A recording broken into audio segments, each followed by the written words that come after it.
Yeah, thank you. Sean, first of all, then your assessment of tonight's performance from your team, if you may.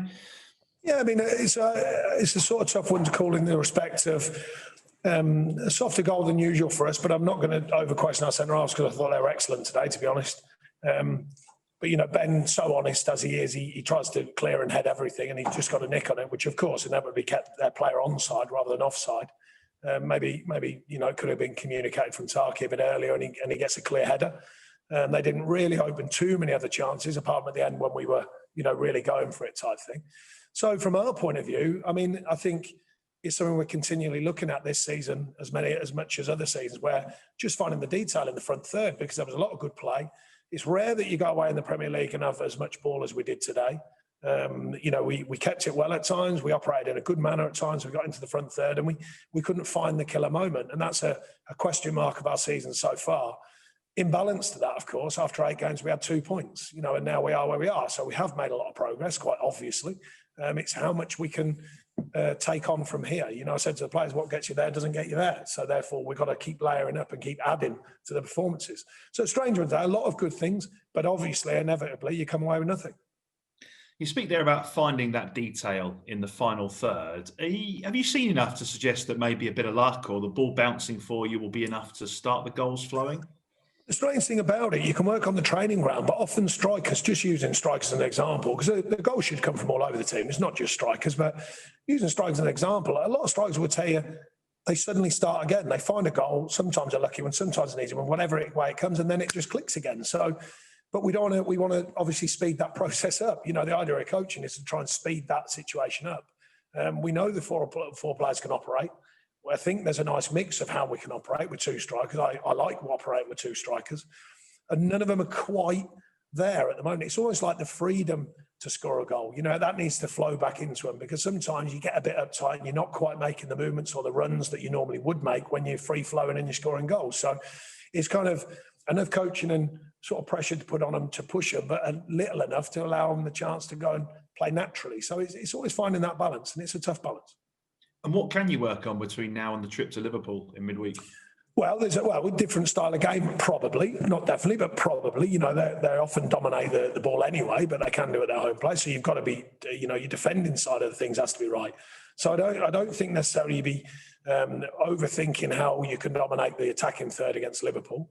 It's rare that you would do that, but of course you need to find the moments and pick your moments when you can and make sure they count. So I think it's a different thing talking about Liverpool, but when you come down here, we felt it was a game that we could take on, which we did. We felt it was a game we could win, which we felt, if we would have scored a goal today, I think we could have carried on and maybe progressed into that. But I don't want to take anything, the balance there is West Ham, they've defended very well today. So don't get me wrong, we've had to do that many times when the game's not quite as free-flowing for us, and you have to defend well. So credit for them to see the game through too for a clean sheet. And just finally, looking ahead to that game again, I mean, what have you made of Liverpool's recent form? And I suppose you'll have an eye on the game tomorrow. What can you learn from that, do you think? Well, I think they've had a few injuries. They've had some different situations occur, and some indifferent performances compared to last season. But I've got to be honest, last season they were unbelievable. So there is a chance to have a little, up and down spell. But then again, they're still coming through with wins. They've got so many good players. A lot of the top teams, they've got so many good players that you can't just rely on hoping that their form is a bit indifferent and it just is different on the day you play them. Trust me, you've got to play well. To win them games or to even get something from them, you have to play really, really well. I thought we played really well against Manchester United the other night, but we didn't get anything. That can happen. So therefore, I'm really thinking about the Liverpool game as how we can structure, how we can change the feel of the game to work for us. But the bigger picture to our season so far is definitely working in the final third and finding more detail, more moments, more different ways of operating to score goals. Thanks, Sean. Cheers. Thank you, Ben. Alex James, please. Hi, Sean. Hi. We've spoken about the strikers sort of on and off all season, really. How much of it is down to that sort of creativity in the midfield? There seemed to be today almost quite a big gap between the midfield four and the front two, which doesn't help, does it, in the attacking third? No, there wasn't any gaps because that's a good thing because that's when you can play into the front to use the front players. At times they have to keep the ball better to allow us to the front to build from.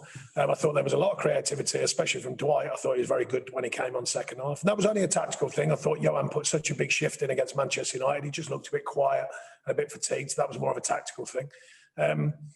And Robbie, he's searching. The only question I've made of why players is getting on the far post in attacking situations, the opposite side, of course.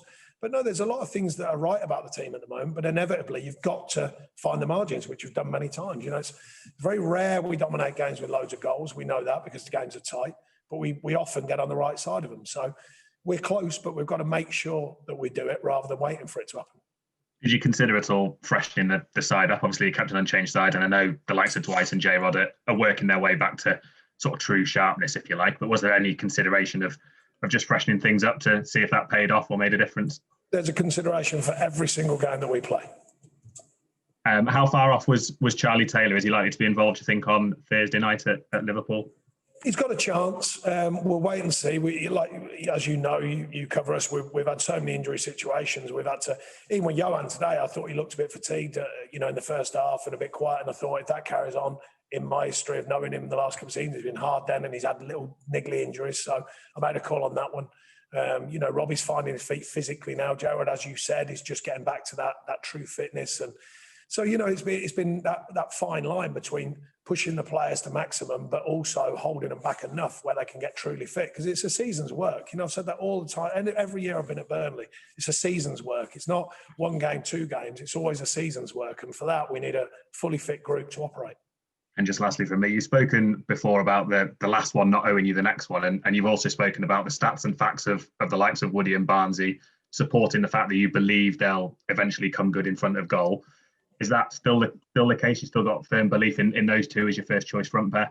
It's not relevant who's playing, it's belief in what we do. So I've got belief in what we do because history shows us a true picture of how we operate, how it changes the way that we operate to make sure we get the right results. Recently, after 8 games, we had 2 points. Now you look at the points tally and the way that we've operated and you go, well, yeah, okay, we've been effective. The challenge is now, can we be more effective? Because we want to get more points, want to get more wins, and quite obviously, defensively, generally, we've been solid. Now it's can we operate better in the final third, no matter who's playing. Nice one. Thanks, Sean. Thanks. Thanks, Alex. Any of the nationals want a word before we disappear? Speak now or forever hold your peace. No. Thank you.